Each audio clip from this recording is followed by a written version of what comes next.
I'm really running out of ways to say how badly this offense stinks.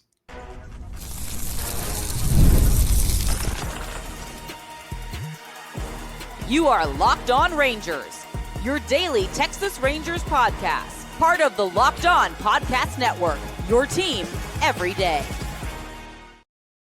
You are locked onto the Texas Rangers, the first and best daily Rangers podcast. I'm Bryce Patrick, a cripplingly addicted Texas Rangers fan covering this team for 12 seasons, including all 7 as the founder and host of this podcast. Thank you all so much for making Locked On Rangers your first listen every single day. If you're not already, you can follow me on Twitter at Bryce Patrick. You can follow the show at Locked On Rangers. Hit subscribe on your favorite podcasting platform and on YouTube, where the best way to help grow the show is to comment nearly any single thing below. Now, on today's show, I'm talking about the same dang thing I've talked about the entire season. This offense sucks. Before we get into that, did you know your Fire TV is an Xbox? Turn any TV into a gaming and entertainment hub with Fire TV Stick 4K devices. No console required. Head to Amazon.com/Fire TV locked on to get started. Xbox Game Pass Ultimate subscription required and compatible controller required as well. Now, the Rangers lost again. They didn't score very much. One whole run against a not very good A's pitching staff. I'm sure you've heard that before. I know you've heard that before because I talked about this exact same thing last week and the week before that and the week before that and the week before that. I have run out of ways to say that this offense sucks. I've learned new languages in Spanish. In English, this offense stinks. In Spanish, esta ofensa apesta. I mean, I don't know what else to say. I don't know how else to describe this offense as the worst. It's the worst. They can't score runs to save their life. Every hit feels like an accident. Every run they score feels like a miracle at this point. It's truly horrifying to watch. It is maddening. And the worst part is that it's not a bunch of bums. This is not a bunch of kids who have never played Major League Baseball before, all realizing, oh, we probably shouldn't be on a big league roster. Oh, we're probably not good enough to be at the big leagues. No. This is a bunch of guys who have hit well for their entire careers, for the most part.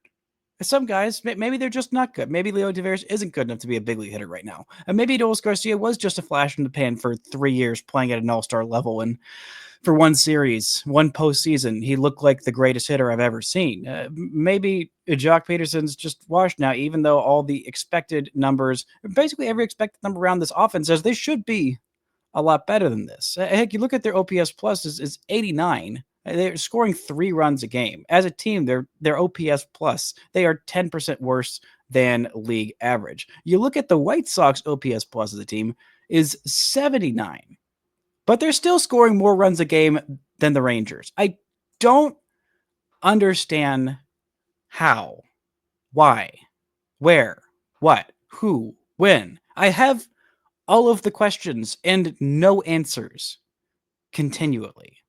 Watching this offense just do the dumbest possible thing in any situation. I mean, the swing decisions were horrific last night. I mean, it's just time and time again. It felt like every hitter, the second they stepped in the box, they were down 0-2 because they'd take a gift pitch right down the middle, and then they'd see one in the other batter's box and they'd swing out of their shoes.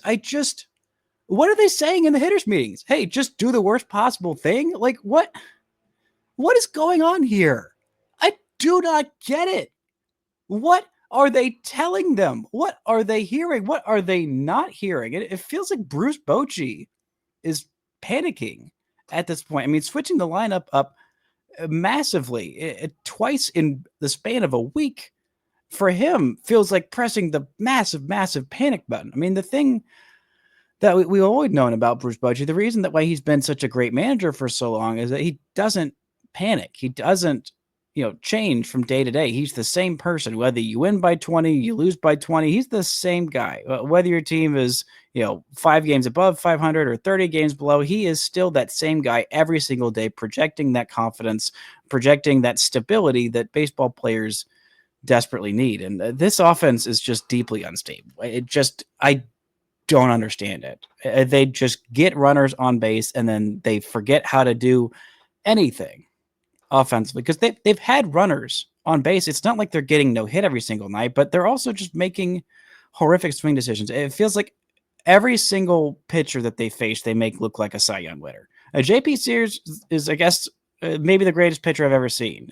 If you look at this offense and what he's done to it over the last couple of games, I mean, I don't understand it. I mean, Justin Veal, who is the Rangers' new hitting coach this year, the last time that he was paired with Donnie Ecker, who is the Rangers' offensive coordinator, the last time those two were together, they coached the 2021 San Francisco Giants, a team that had an OPS plus for non-pitchers, a 15% better than league average. And it was with a bunch of guys who everyone had written off as washed and bad and old and dunzo. And they revived so many careers right there. I mean, Brandon Belt had the best season he's ever had. Buster Posey at 34 had one of the best offensive seasons he's ever had. Brandon Crawford was a 6-win player at 895 OPS, a guy who had never hit for a lick. At age 34, he suddenly figured out how to hit because of this hitting staff. And Evan Longoria at 35, who had been washed for at least 3 years, had one of the best seasons that he's had. It was just, you go up and down this roster. I mean, Lamont Wade Jr. was incredible. Wilmer Flores was incredible. Mike Yastrzemski, incredible. Steven Duggar, who hasn't done anything since then, has been incredible. Heck, they even got some production out of Chris Bryant, who hasn't done a lick since. And I don't know what's happening here. If the message is not sticking, if they're not listening, if the message is bad, I don't understand how this combination of things is happening. So many guys with proven track records of being good major league hitters, just all having career worst slumps at the same time. It does not make a lick of sense. And I thought this would be different from last year. Last year, the Rangers took the best offense that we had seen from a Rangers team in a long, long time in 2023, and they brought it back. And then they brought back a full year of Evan Carter and a full year of Wyatt Langford that they didn't have the season before. And you thought, okay, that should be good enough to be at least a middle-of-the-road offense, and they were just bad. But that year is, everyone's tired. Everyone, went on this very, very long run. Everyone played maybe a little bit over the skis in that World Series run. Maybe they aren't actually that good. But you bring in these rookies, and they banked a lot on those rookies. And, they also had Josh Young's season derailed about 5 minutes into it. They had Evan Carter's season derailed by a back injury that it might end up derailing his entire career. Wyatt Langford was good in spurts, but inconsistent. Marcus Semien was not the same offensive player that he used to be. Jonah Heim had a horrendous season. Adolis Garcia had a horrendous season. And you thought, okay, well, that was a one-off. Just bounce back, learn from those mistakes. What they should have done after the World Series is brought in some more help. Just a couple more bats here and there with proven track records, like exactly a Jock Peterson. That would have been a great signing for the Rangers to make after that 2023 World Series to solidify this offense. Maybe a Randall Grichuk or just a somebody. Get some more veterans, some proven good hitters on this roster to supplement that offense in case guys who played over their skis come back to earth. And they did that this offseason. They did that. They shipped off Nathaniel Lowe, who they needed more power from first base, and so they went and got Jake Berger, a guy who hits 30 home runs every single year, a guy who's been a pretty good hitter for his big league career. And then they brought in Jock Peterson, who's one of the most stable bats, most consistent hitters in baseball for the last dozen seasons. And he went and had the worst stretch of his career for about a month. In case Jonah Heim was just absolutely washed, they brought in Kyle Higashioka coming off of a career season. Thought, okay, this is a guy with a track record of being pretty darn good.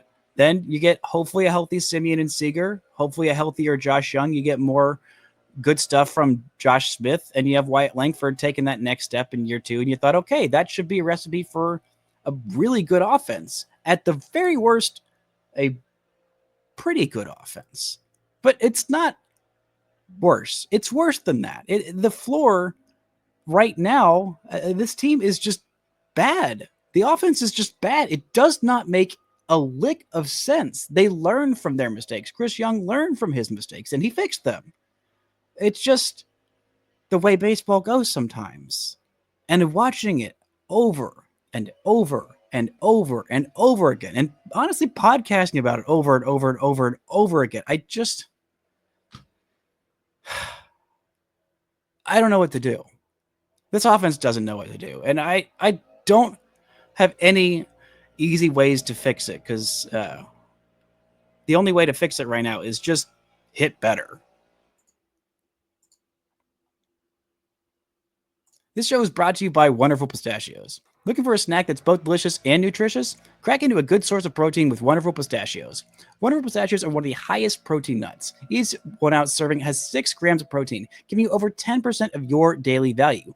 Plus, they're packed with fiber and better for you unsaturated fats to help you keep you feeling fuller longer. Personally, I love the no shells variety. It's the perfect grab and go snack for busy days. Whether I'm snacking at my desk on a road trip or just need a quick protein boost, they're always my go-to. And if you love cracking open every shell for the satisfying crunch, the in-shell options are a classic favorite. Whether you're running between meetings or dropping off the kids, Wonderful Pistachios are the snack that works as hard as you do. Get snackin' and get crackin' with a snack that packs a protein punch. Visit wonderfulpistachios.com to learn more. Now I'll be back at tomorrow's show, probably talking about this offense sucking. I hope I'm not. I really hope I'm not. But with how bad this offense is, it just feels like an inevitability that no matter who the A's or really any team throws at the Rangers, that the offense is going to stink. I mean, they're throwing out Jacob Lopez, who so far this year has not allowed an earned run. He's allowed a couple of unearned runs. He's thrown in 3 games, 4 and a third innings. Going to be a bullpen day for the A's. He's given up 3 walks in those 4 and a third innings and 5 strikeouts. And I anticipate him throwing maybe a perfect game because, why not? Why not with how this offense is done? I'm so beyond my limits in speculating about this offense. I mean, last night, it's not even like the expected batting average good. The Rangers got 1 run, which felt incredible. They've been averaging since that offensive explosion against the A's last week in Sacramento with a couple of wind-aided home runs in a minor league ballpark. They got 8 runs in that game. That was a season high, and they've averaged exactly 2 runs per game in the 6 games since then. Yeah, 2 runs per game. That'll help you win a whole bunch of ball games. No, it won't. It absolutely will not. And I'm so infuriated. I mean, looking at like the rest of this offense, the offense that was there last year. I mean, Nathaniel Lowe started the season on a tear, and he's cooled down a little bit. He's still got a 763 OPS with the Nationals. That could have been helpful. You look at Carson Kelly, a guy who the Rangers traded for. He was pretty good with Detroit, and the Rangers catching situation, their offense was horrible from the catching standpoint. And in 31 games with the Rangers, he got a 634 OPS, about 80 points lower than he had with the Tigers. And then he signs a deal with the Cubs. And this year he just turned into freaking Barry Bonds. I mean, he's hitting 341 with a 1371 OPS. Again, 15 games, 6 home runs, on base north of 510, a 517 on base percentage with 3 times as many walks as strike. What? Who is this Carson Kelly? Who is this Carson Kelly? What is he doing? What is going on with the Cubs that he is doing this? That would have been really nice in this Rangers lineup as a, every other day catcher. Why is Carson Kelly not playing every single day if he's got a 1371 OPS? I don't understand. I don't understand anything that's happening here. And I mean, I want to talk about the pitch staff doing well because they did. I mean, Patrick Corbin, you brought him in off of the scrap heap, being one of the worst starting pitcher in baseball for the last half decade. He's not that anymore. He's pretty good. He's pretty solid, especially facing a team a second time in the span of 2 starts. He did his job. 4 and 2/3 innings, just 2 runs, 5 strikeouts, just 1 walk. He looked good against this A's lineup that is really good. Heck, the Rangers pitching staff, you talk about the Rangers offensive ineptitude. The A's were 1 for 15 with runners in scoring position in last night's game. They left 8 runners on base. And it was still enough to beat the Rangers. Despite the heroics from Jacob Webb going an inning and a third and striking out a couple, despite Sean Armstrong looking really, really good in his 2 innings of shutout work and Hobie Milner looking good in his inning of shutout work. But it didn't matter because this offense can't hit squat. I talked about the 5 steps to good offense last week, or maybe it was 2 weeks ago. Step 1, swing smart. Swing at the bad pitches that they throw right down the middle of the plate.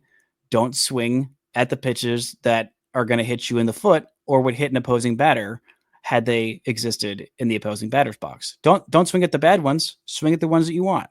They're not doing that. Step 2, when you swing, hit the ball. They're not doing that. Step 3, when you hit the ball hard. They're not doing that either. Step 4, hit the ball hard in the air. Well, they're not hitting the ball hard. They're not hitting the ball. They're definitely not hitting it hard in the air. And step 5, hit the ball hard in the air where they ain't. They're not doing that either. They're not doing any of the good stuff. Just start with step 1. Just start with swinging smart. Swing at the mistake pitches. Don't swing at the ones that are going to make you look like an idiot for swinging. They're not doing that. They're taking pitches right down the middle. I mean, so many bad decisions. It's not like they're all being overly aggressive and just swinging at the bad pitches. It's like they're trying to be patient at exactly the wrong time and then trying to be impatient at exactly the wrong time. They're striking just the worst possible balance. I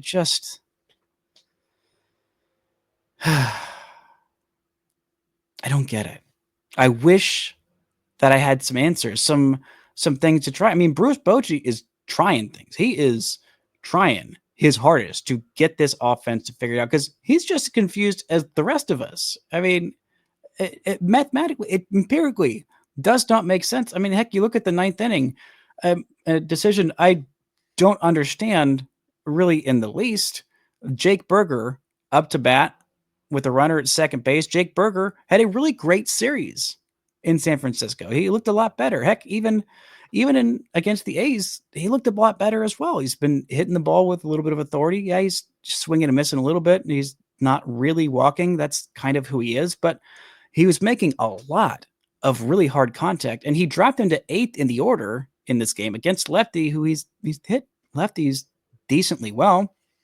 And then in a clutch spot against Mason Miller, a guy who throws velocity, who throws a lot of fastballs. Jake Berger, they brought him in because he hits fastballs well. He hits high velocity well. And they pinch hit for him, for a guy who doesn't even play his position. So they will require a second defensive change, probably, at that point. Why? I guess the answer is you got to try something, because at this point, what else can you do besides just trying things? I mean, Corey Seager gets back on Friday, and maybe that'll just magically fix everything because Corey Seager's really good, and having 2 really good hitters in this lineup and Wyatt Langford and Corey Seager is better than having just one pretty good hitter. But heck, even Langford looked pretty awful in this game too. He went 0 for 4 and had some really bad swing decisions. It's not just that he went 0 for 4. That happens to everybody. He had a great series against San Francisco, and if he had been in that lineup on Sunday's game, maybe they would have been able to score more than the 2 runs that they score in every single game. But maybe not. Maybe that wouldn't have been the case. I don't know. But still, it is just infuriating to watch, and I don't think that there are any easy answers. The easiest answer, the most logical one, the only one that really is going to work is just everybody hit better. Stop hitting bad. I wish it was there was some insightful thing that I could say that the Rangers hitting coaching staff would hear and say, "Oh, yeah, let's just tell them to do that. Let's just tell them to hit the ball good." That's literally their job, is to tell them how to hit the ball good, and they're not doing it. I don't know what it'll take. I thought that going to Sacramento, the Little League ballpark, that you hit any fly ball in the air to left field and it's a home run. I thought that might get this offense going. It didn't. I thought that maybe switching up the lineup in that Monday game, moving Marcus Semien down a little bit in the order, maybe that would get him going. It really hasn't. I thought that maybe Jake Berger having a couple good games in San Francisco would get him going. Who knows if it has. I thought maybe Jock Peterson breaking his over streak would get him going. I don't know. I don't know what to say about this freaking baseball team anymore. I am infuriated. I am exhausted. And I have some radical fixes that they could try to get this offense going. I'll tell you what they are and why they might or might not work right after this. This show is brought to you by FanDuel. The NBA and NHL playoffs are here, and FanDuel's giving new customers an incredible way to get in on the action. Right now, when you join FanDuel and place your first $5 bet, you'll get $250 in bonus bets if your bet wins.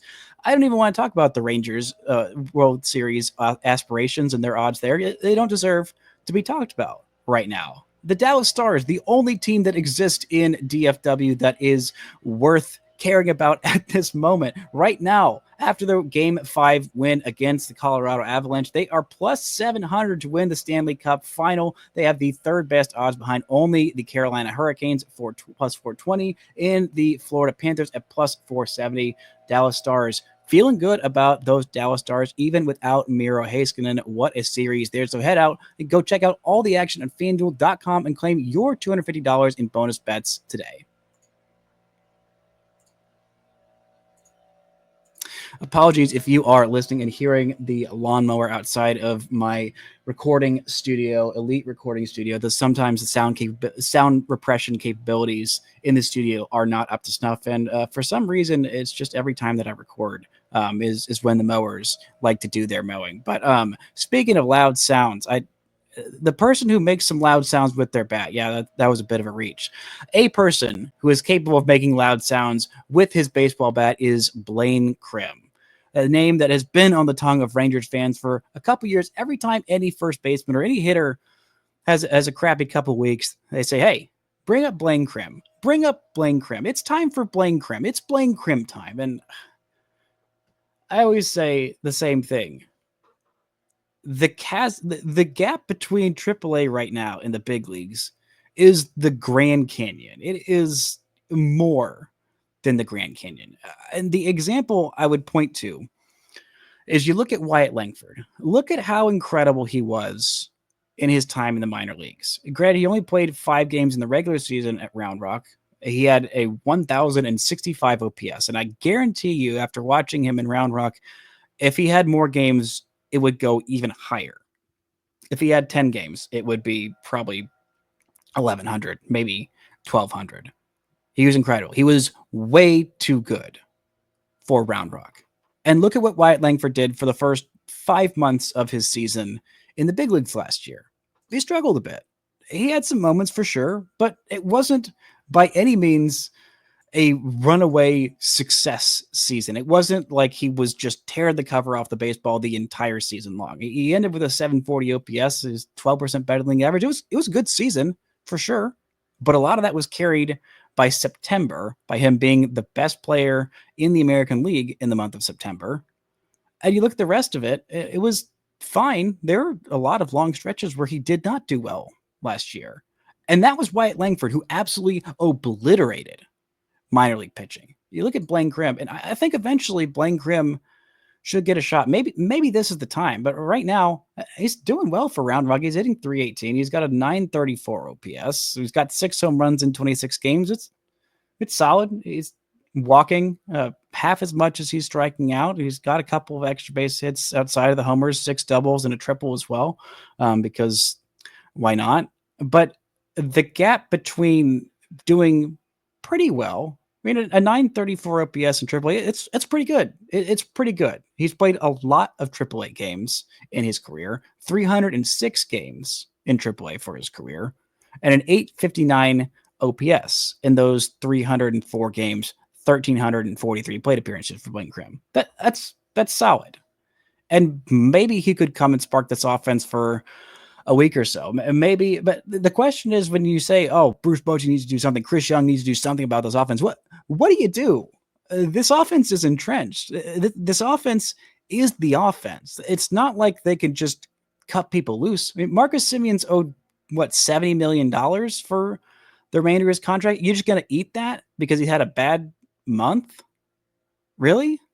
No, that's insane. You're going to eat the $18 million or so that Jock Peterson's owed next year, and then with the buyout after that because he had a bad month? No, you can't do that. You're going to cut bait with Leody Taveras? Maybe you do that. I don't know. Jake Berger does have an option left. I don't know if he has been in the big leagues long enough to where he could refuse being optioned at this point. And he hasn't been. He's had moments where he's looked good, but I don't know what you do at this point. The offense is locked in. This is what it's going to be for the next couple years, for better or for worse. I mean, Adolis Garcia's got one more year on his contract before he's a free agent. I don't know what you do there. You're going to trade Adolis away. You think everybody else hasn't seen how bad these hitters who are hitting badly are? You think you can just pull a fast one over on other big league GMs? No, it's not like there's some major fix just waiting in the minor leagues. The Rangers would have done that already. I mean, Evan Carter, he's reached base in every single game he's played in the minor leagues so far this season. All 16 games, he's reached base at least once in all of them. He's got a couple of home runs. He's still got 18 strikeouts, 13 walks, and 72 plate appearances. He's hitting just over 200. He's trying to get that back condition into remission and look like the Evan Carter that we saw down that stretch run in 2023. Heck, the Evan Carter that we saw in the minor leagues all of 2023 and in the postseason in 2023. But he's not there yet.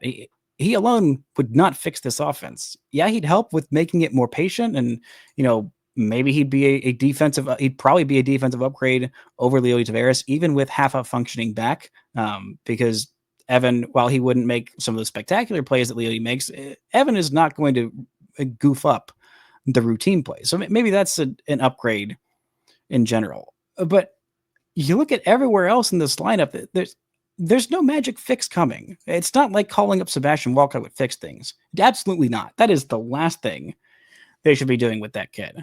Do you remember the likes of Anderson Tejeda? Do you remember Sam Huff? Do you remember those guys who came up in 2020 well before they were ready, and how it completely derailed their big league careers? Anderson Tejeda was a complete wreck after that. He had a little bit of success in the 2, 3, 4, 5 games that he played when being jumped up to the big leagues too fast. You want to sacrifice that with a guy with a ceiling like Sebastian Walcott to jumpstart an offense that might go back on the fritz immediately after getting a Sebastian Walcott jolt? No, absolutely not. There's no one else in this upper minors that's going to come up and help kickstart this offense either. There's no help coming. This is it. This is the offense. And so I don't know. What do you do? Do you sacrifice a goat in a hitter's meeting? Do you start writing the magic number for making the postseason on somebody's butt cheeks like they did with Austin Hedges when they go into their hitters meetings? I don't have any answers, and they don't either.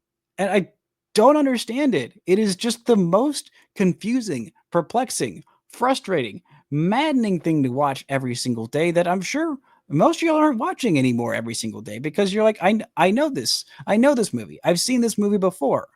I watched it yesterday. I watched it the day before that. It's not a fun movie. It's not a good movie. It's frustrating. It's stupid. It's infuriating. And I'm sure the Rangers feel exactly the same way. Heck, maybe this is the day that fixes it. Eventually, as a matter of probabilities, as a matter of how the universe and how baseball works, this team just should start hitting. It should. It should just eventually, guys, figure out whatever the heck they're doing, get out of their own heads, and just start hitting the baseballs good. Just hit baseballs good. Don't hit baseballs bad. Hit baseballs good. That's simple. Swing at good pitches. Don't swing at bad pitches. Hit baseball hard. Hit baseball in air. Hit baseball over the fence. Do it with runners on scoring position. Make them throw you pitches right down the middle. Work counts. Do things that good offenses do. You did that not that long ago. You have done that in your career. You've hit baseball good in your career. You can do it without Corey Seager.